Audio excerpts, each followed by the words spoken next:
sad, but every now and then in the media we hear a story about people having a party on a deck and suddenly that deck collapses and there's mass injuries and sometimes fatalities. If things are working the way they're supposed to, they're meant to be able to take a load. They're meant to be able to stand up under a load. But if a structure is submitted to pressures that are unreasonable, structures can collapse. The book of Proverbs puts it this way. It says, if you are weak in a crisis, you are weak indeed. And the middle of a crisis is not the time that we want to discover weaknesses, but crisis will always show weaknesses that have been there all along as they're put under extra pressure. So today we're talking about relational stress. And relational stress to some extent is unavoidable. We're going to have stress in relationships.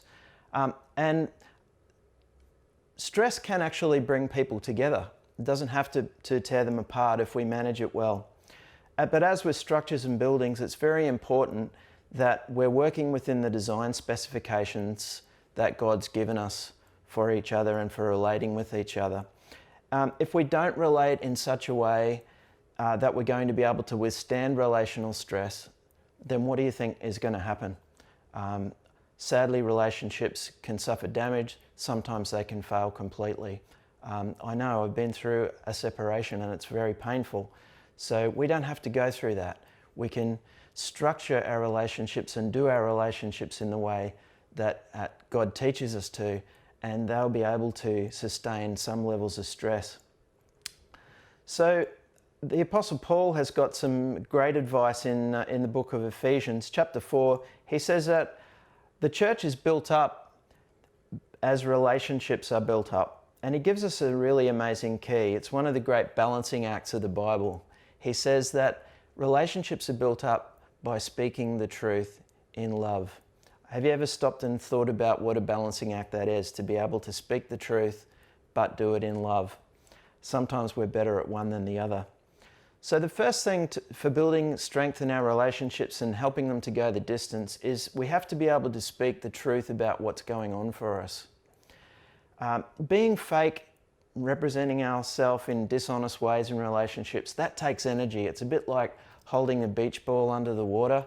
That takes energy, and at some point it's going to splash up, and we might not be in control of where it splashes up, and sometimes reactions can happen. But in stressful times, like some of us are in now, you don't have the margin for that. You don't have the margin to be able to be doing fake in relationships. We have to be able to speak the truth about what's really happening for us and for the relationship.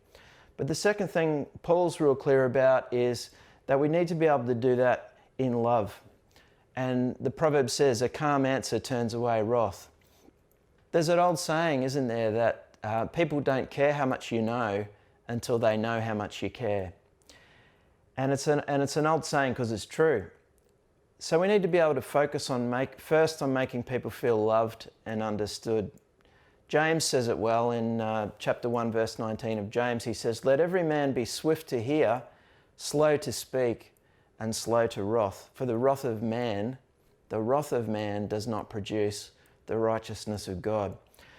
And so we need to understand, thirdly, that there is a wrong time to speak. Now I remember in the 1970s growing up that a lot of people used to drink drive, and they used to drink drive all the time. They'd go to parties, get drunk, drive their cars, think nothing of it. But these days we know there's some things that you shouldn't do under the influence of alcohol. Well, I believe the Bible teaches that there's some things we shouldn't do under the influence of anger. So under the influence of alcohol, people make bad decisions. People do rash things and they cause damage. Exactly the same with anger. And sometimes when we're feeling wrath, we need to think about, is this a good time to be communicating at all?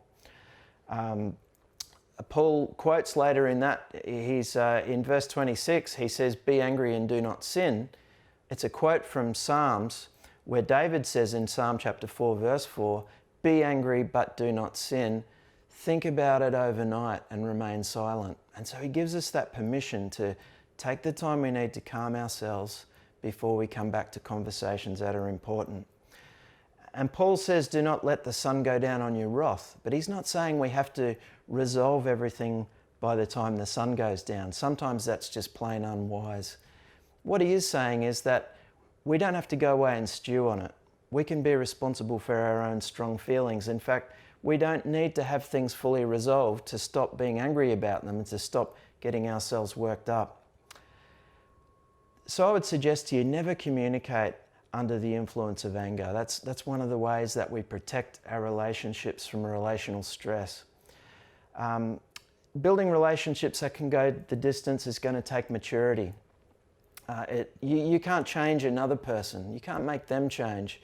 You can only be responsible for what's in your backyard, your own truth, your own words, your own strong feelings, your own wisdom and timing, and your own margin. And so one last thought. Now is not the time to be overloading your life and relationships with too much stuff. We need to take a long-term view of what's important. Ask yourself, is this thing going to matter in 5 years? This thing that I'm getting busy with? Maybe it's that report that the boss is asking you for to have on his desk. Is that as important as what's currently going on and what the people you love need from you right now? Is sorting out the junk in the spare room today, is that going to matter in 5 years? No, I suggest now is a time to prioritise and invest in the relationships and the people who matter to you. And my prayer for you is that God will give you the wisdom, the discretion and the courage to build and invest in the long-term strength of those relationships that matter to you and that matter to Him very much. God bless you.